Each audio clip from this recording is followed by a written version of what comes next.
Ассалаумағалейкум көпшілік. Бүгін қараша айының 27-сі 24 жыл. Қазақстан Республикасы президентіне жолдау. Қасым-Жомарт Кемелұлы Тоқаевқа, энергетика министрлігі Алмасадам Сатқалиев Майданұлына, Қазмұнайгаз басшысы Асқат Қасеновті Қазақстан халқына тез ақпарат берген жөнінде үндеу және Маңғыстау мұнайшыларына. Қазмұнайгаз басшысы Асқат Қасенов, сіздің кешегі жолдаған жолдауыңыз бойынша заңсыз деп тапқан мұнайшының баласы мұнайшы болу міндетті емес деген сауалыңызға жауап.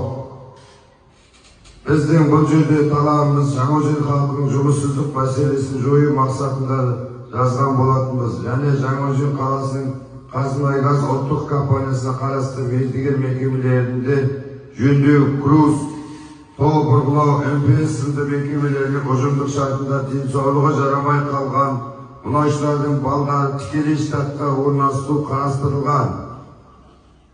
Біз сізге жоғарыда аталып өткен Қазмұнайгазға қарасты осы мердігер мекемелердің ұжымдық шартындағындай біздің де жаңа ұжымдық шартқа ұсынғанбыз.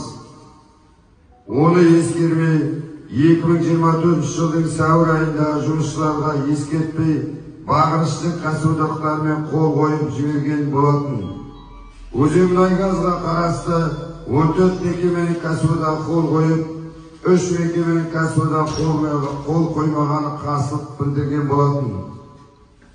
Тұңғыш президентіміздің үздік марапатына ие болған ұжымдық шартымызды нашарлатып жіберді. Соның салдарынан осы күнге жеттік. Ал мемлекетіміздің заңнамасына сай ұжымдық шартты жақсарту бағытына қарай көзделген. Сол кезде БЖБ мекемесінің ұжымы сәуір айының 12-ші жұлдызы күні кешкі ауысымнан бастап 2 күн толықтай жұмыс тоқтатып наразылық білдірген болатын. 14.04.24 жылы таңғы сағат 5:00-де ОМБ басшысы, Өзенмұнайгаз басшысы Нұрдәулет Игілікұлы Қилыбай және БЖБ кәсіподағы Қашан Тағал Ботауайлы бірге келісе отырып келіссөз жүргізе отырып хаттама толтырған болатын. Хаттамада 7 талап болған. Соның бірінші талабы 2011 жылы оқ деген 4 жігітті тікелей штатқа орналастыру. Ол шешімін тапты. Қалған 6 талапқа 2024 жылдың қараша айына дейін уақыт сұраған болатын. Сол күнге дейін Өзенмұнайгаз басшылығынан жауап болған жоқ. 2024 жылдың қараша айының 12-ші жұлдызы күні кешкі сағат 17:00-де ұжымдық жиналыс болған.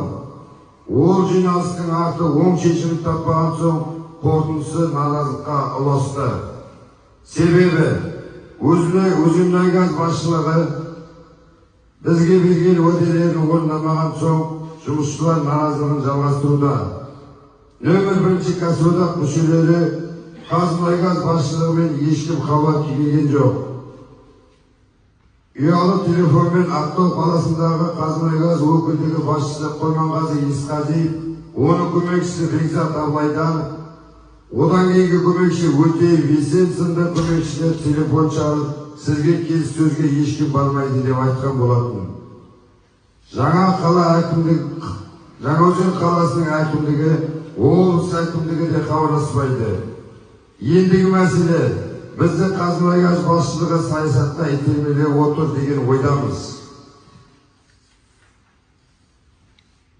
Оның бір дәлелі 2022 жылы қаңтарда осындай жағдай орын алған болатын. Газ елу деген. Сол кезде Қазмұнайгаз басшылығы бізді мәжбүрлеп, скважинаны жаптырып, арнайы техникаларды ішке гаражға қойдырып, жұмысшыларды алаңға барып халық тоқтап жатыр деп бізді мәжбүрледі. Және Қаламқас, Қаражанбас, Жетібай кен орнындағы жұмысшыларында облыс әкімдігі алдына барың деп бұйрық берген. Сол кезде наразылық газ елу 8 күнге ұласқан болатын. Соның салдарынан Қазақстанның түкпір қалаларына хабарланған. Алматы, Ақтөбе, Қызылорда, Шымкент қалаларында дау-дамай болып, халық жазықсыз күйіп, сотталып кетті. Сол кезде бізге 8 күннің жалақысын Өзімнегаз басшылығы 100% төлеген болатын.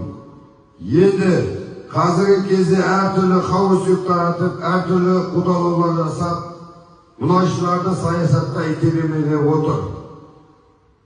Сол үшін Қасым-Жомарт Кемелұлы Тоқаев, сізден сұрайтынымыз, еңбек дауы жедел түрде төмендегі көрсетілген үкімет басшысы және жоғарғы прокуратура өкілдігі және энергетика министрлігі Алмасадам Сатқалиев Майданұлы, сосын Маңғыстаудан депутат болып сайланған Еділ Жаңбыршин және Самат Мұсабаев сынды парламент депутаттары да келсін, халықпен байланыс жасасын.